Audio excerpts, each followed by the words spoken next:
Je pense que c'est plus simple dans une PME de gravir des échelons plus facilement par le travail.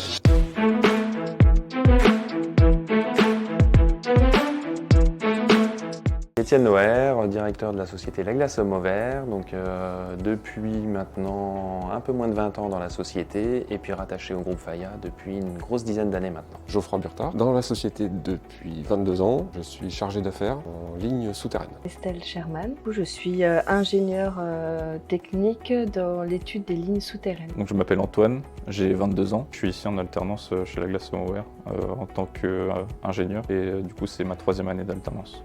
La Glace Saumur est un bureau d'ingénierie spécialisé dans les liaisons aériennes et souterraines à très haute tension et haute tension. Nos études permettent le développement du réseau et l'évacuation de l'énergie créée à partir des centrales nucléaires ou tous les grands sites industriels en France. Donc on travaille en grande majorité pour un client historique qui est RTE, le réseau de transport d'électricité, qui est effectivement notre client majoritaire sur l'ensemble du territoire français et qui est un partenaire solide.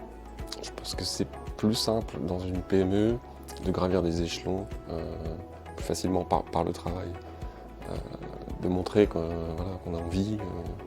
C'est plus facile, je pense, que dans un grand groupe où il y a des cases, quoi. Il faut passer par les cases pour arriver, quoi. C'est une entreprise qui reste assez petite finalement, donc tout le monde se connaît, alors que finalement dans les grands groupes, on travaille souvent dans des secteurs où on va connaître que les gens qui sont dans notre bureau et pas les autres, quoi. On a plus facilement la possibilité d'aménager notre emploi du temps. Ça, je trouve que c'est vraiment plutôt avantageux pour pouvoir lier vie privée et vie professionnelle. Très grand avantage pour nous d'être une PME, ce qui nous laisse une grande flexibilité, une grande agilité pour répondre à nos clients et la flexibilité qu'on peut avoir autour, tout en ayant les avantages d'être rattaché à la division Faya Energy Services et d'être dans un grand groupe comme le groupe Faya. Au niveau du recrutement, on a maintenant depuis un peu plus de 2 ans relancé un programme assez fort, alors avec 2 leviers au niveau du recrutement. Le premier, c'est au niveau de l'alternance.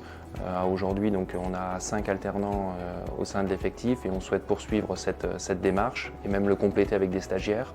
Et puis sur l'année 2024, un très très fort recrutement, un investissement au niveau des ressources humaines avec une grosse dizaine de salariés supplémentaires qui sont venus renforcer les équipes avec un horizon très large et une féminisation très forte dans nos métiers techniques, ce qui était plutôt rare jusqu'à aujourd'hui.